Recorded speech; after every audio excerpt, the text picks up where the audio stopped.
offensive line. And now we see the depth of the quarterback room. Another Alabama transfer officially, Julian Sayin, as he drops it. Coached in his career in high school, but they say this guy could be something special. There's no doubt about it. You can see California for Julian Sayin. It's a different feeling, but you were talking about that, Coach, that when you are in this environment, it does. Third down for Sayin, climbing the pocket, and the wall. Not going to be taking too big a risk here. James Peoples, a couple of touches. He will get all day long, and now he is in it, talking to Julian, telling them little bullets are live, you know, and so this is an invaluable opportunity.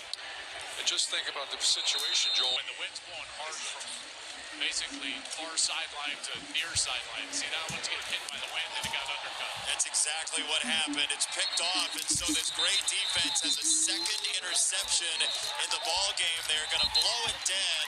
You got people in the stands, and you understand now that you got to get in there and you got to rip it on time. Those are all learning experiences. In college. You have beasts on that front seven, which Ohio State, you're in every game, and you have a chance to win it all. Joel, from field level, how salty is this defense? It's very good. In fact, that was the whole discussion. I went back with the team in the locker room. And I hadn't heard that. How deep is the secondary, Joel, do you think?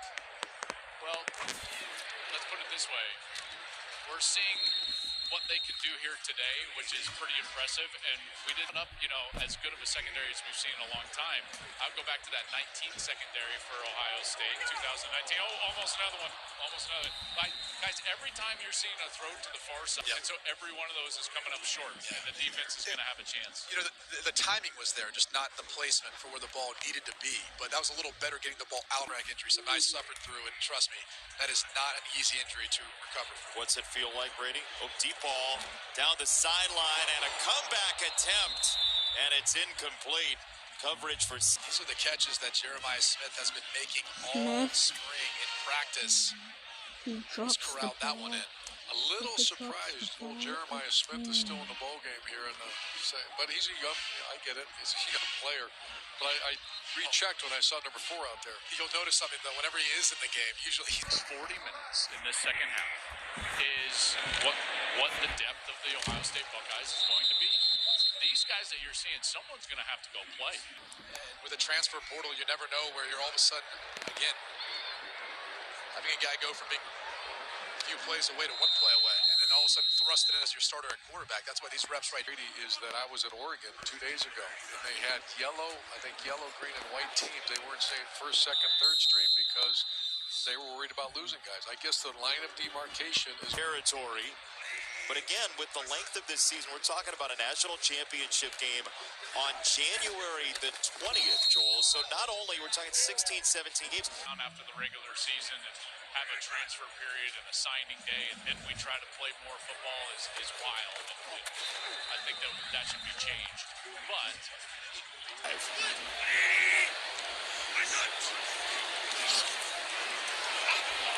I believe Ezekiel Elliott is here in the stadium today. There's a lot of changes going on.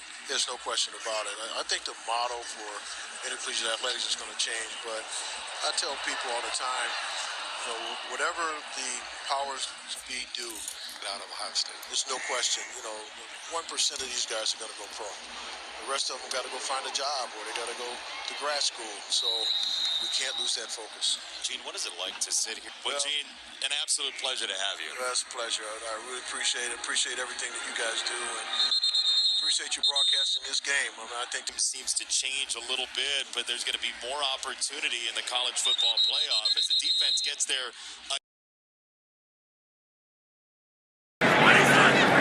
Sayin back to pass to the outside, complete. His name starter. Sayin to pass, Sayin tucks it, he's going to run, Sayin falls down. See if weather person's dream. There goes Sayin, wide open. Nothing but greenery. Touchdown Buckeyes. Bennett. They worked together in college. A lot of people said, wait, why? He seemed happier. She could tell something was different. As we see the true freshman, Julian.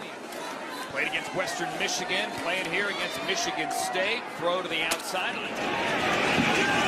Brown. Well, make that Julian Sayin, and he'll scramble.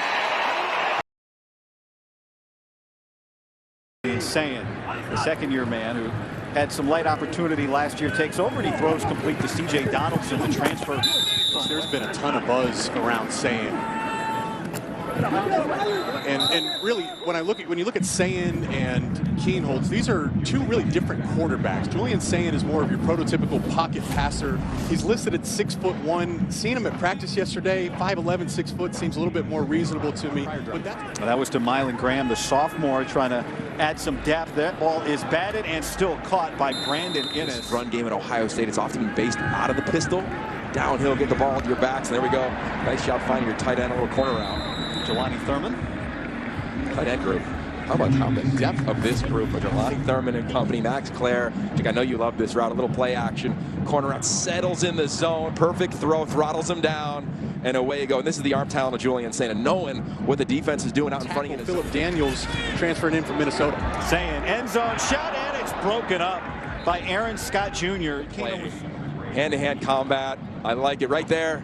Guys just battling defense is saying it's clean. Offense is saying it's everywhere, but they're here to compete in Columbus.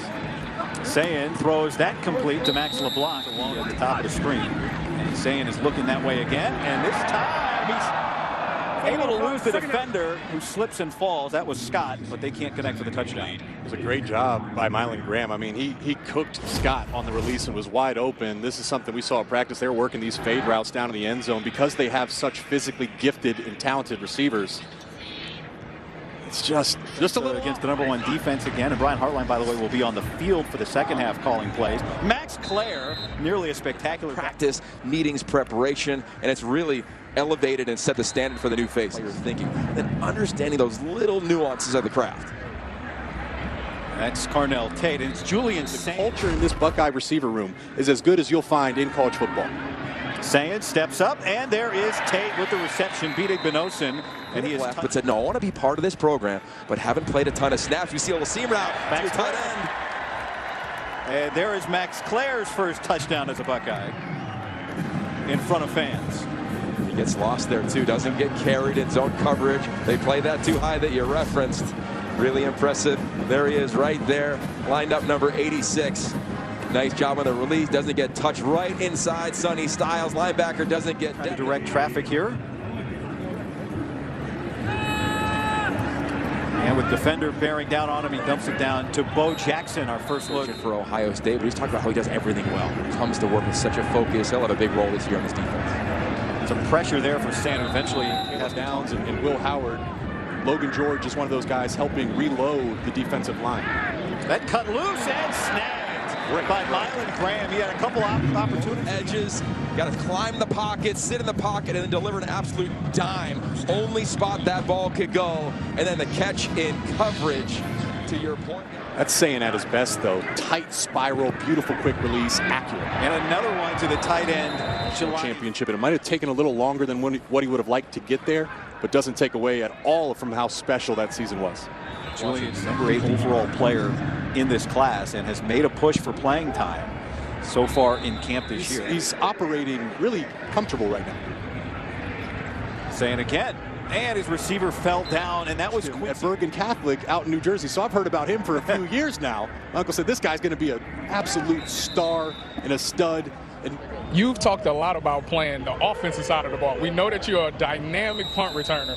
Is this the year that we see you get some kicks? Do everything. I think he's the most dominant player on defense in America. I think he was drafted today to be a top 5 pick. I mean, he's that special. And when you have him and Jeremiah Smith both competing for that trophy. Julian Sayin taking another shot, and it is broken up. What a play from Lorenzo Styles Jr. against Mylan Graham, the guy who's been the most productive receiver today. You know that Caleb Downs is going to love that. It's such an impressive. Been a good day for Julian Sayin so far, and he completes the first play of this drive to Quincy Porter. You know, 9-10 to me all day long watching him operate. Pressure coming up the middle from Logan George, and a big sack for the Idaho State transfer. To Yogi, that was a stunt. Back to do. I mean, Will Howard learned a lesson when they were on the road at Oregon. He said it was one of the greatest things that he learned as a quarterback in his entire career. Look what he did from that moment on. Sayin into traffic, was moving deftly in the pocket, couldn't connect it with Max LeBlanc. Now, great pass rush by the game. So now 3rd and 22, 29 seconds remaining. Sayin trying to set up the screen. Defensive line recognized it, and then LeBlanc unable to hold on. The line is coming off the ball.